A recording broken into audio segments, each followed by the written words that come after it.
بسم اللہ الرحمن الرحیم۔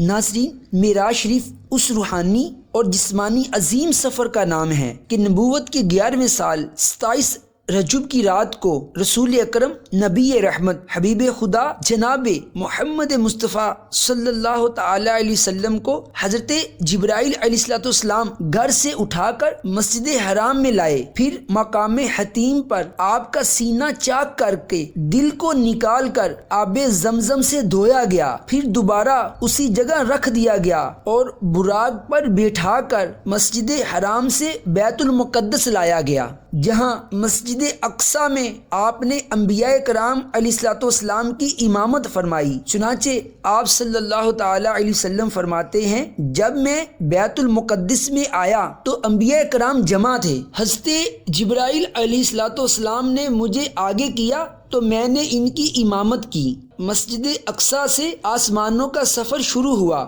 جب آپ آسمان دنیا یعنی پہلے آسمان پر پہنچے تو حضرت آدم علیہ السلام سے ملاقات ہوئی، دوسرے آسمان پر حضرت عیسیٰ علیہ السلام سے ملاقات، تیسرے آسمان پر حضرت یوسف علیہ السلام سے ملاقات، چوتھے آسمان پر حضرت ادریس علیہ السلام سے ملاقات ہوئی، پانچویں آسمان پر حضرت ہارون علیہ السلام سے ملاقات ہوئی، چھٹے آسمان پر حضرت موسیٰ علیہ السلام سے ملاقات ہوئی اور ساتویں آسمان پر حضرت ابراہیم علیہ السلام سے ملاقات ہوئی۔ ساتوں آسمانوں کے بعد آگے کا سفر شروع ہوا۔ پھر آپ صلی اللہ تعالی علیہ وسلم سدرۃ المنتہا پر پہنچے۔ سدرۃ المنتہا یہ ایک نورانی درخت ہے۔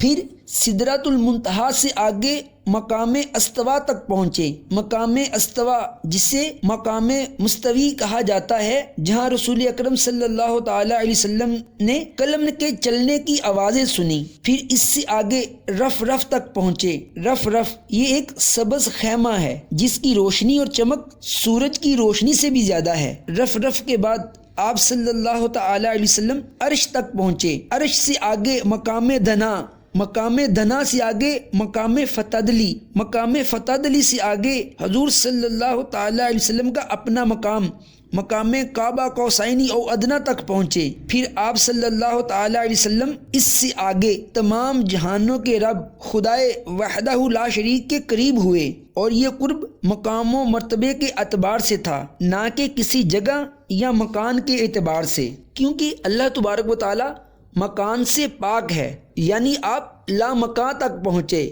اسی کے متعلق اعلی حضرت فرماتے ہیں، وہی لا مکان کے مکی ہوئے، سر عرش تخت نشیں ہوئے، وہ نبی ہے جس کے ہیں مکان، وہ خدا ہے جس کا مکان نہیں۔ یعنی آپ صلی اللہ علیہ وسلم وہاں پہنچے جہاں نہ زمان تھا نہ مکان تھا، نہ اوپر نہ نیچے، نہ شمال نہ جنوب، نہ مشرق نہ مغرب، بس خدا تھا اور خدا کا رسول۔ رسول اکرم صلی اللہ تعالی علیہ وسلم نے اللہ تعالیٰ کو سجدہ کیا۔ پھر خدا اور حبیب خدا صلی اللہ علیہ وسلم کے درمیان کیا باتیں ہوئیں، ان کو کما حق ہو، یعنی ان کا مکمل علم خدا اور اس کا رسول ہی جانتا ہے۔ رب تعالیٰ کے دیدار کے بعد اپنی امت کے لیے نمازوں کا تحفہ لے کر واپسی کا سفر شروع ہوا۔ جب آپ صلی اللہ علیہ وسلم واپس لوٹے تو حضرت جبرائیل علیہ السلام آپ کے ساتھ رہے۔ چنانچہ حضرت جبرائیل علیہ السلام عرض کرتے ہیں، یا رسول اللہ، بے شک آپ اللہ کی مخلوق میں سب سے بہتر اور اس کے چنے ہوئے ہیں۔ اللہ پاک نے آپ کو اس رات وہ بلند مقام و مرتبہ عطا فرمایا جہاں تک مخلوق میں سے نہ کوئی مقرب فرشتہ پہنچا اور نہ ہی کوئی نبی، بس یہ عزت آپ ہی کے لیے ہے۔ اس کے بعد حضرت جبرائیل علیہ السلام نے آپ کو جنت اور دوزخ کی سیر کروائی۔ آپ نے جنت میں جن چیزوں کو ملاحظہ فرمایا اور جن کا ذکر کیا جاتا ہے، ان میں حوریں، محلات، جنتی غلام، خادم، چھوٹے بچے، درخت، پھل، کلیاں، نہریں، باغیچے، پھول، باغات، حوض، کمرے اور گیلریاں وغیرہ، اور جن چیزوں کو جہنم میں ملاحظہ فرمایا جن کا ذکر ملتا ہے، ان میں زنجیریں، ہتھ کڑیاں، توق، بیڑیاں، سانپ، بچھو، گدھے کے رینگنے کی طرح کی آوازیں، کھولتا ہوا پانی، جلتے دھوئیں وغیرہ دیکھے۔ یوں آپ نے واپسی پر جنت اور دوزخ کو ملاحظہ فرمایا۔ اس کے بعد آسمانوں سے ہوتے ہوئے بیت المقدس پھر مکہ شریف اور جہاں سے آپ کو اٹھایا گیا تھا حضرت ام ہانی کے گھر میں تشریف لے آئے۔ محترم ناظرین، آج کی ویڈیو میں میں نے آپ کو معراج شریف کی رات کو جن مقامات کی اور جہاں جہاں سرکار صلی اللہ تعالی علیہ وسلم کو سیر کروائی گئی میں نے ان کا ذکر کیا ہے۔ اگر آپ کو یہ ویڈیو پسند آئی ہے تو لائک کریں، چینل پر نئے ہیں تو چینل کو سبسکرائب لازمی کر دیجئے۔ نیکسٹ ویڈیو تک اجازت دیجیے۔ اللہ حافظ۔ السلام علیکم ورحمۃ اللہ وبرکاتہ۔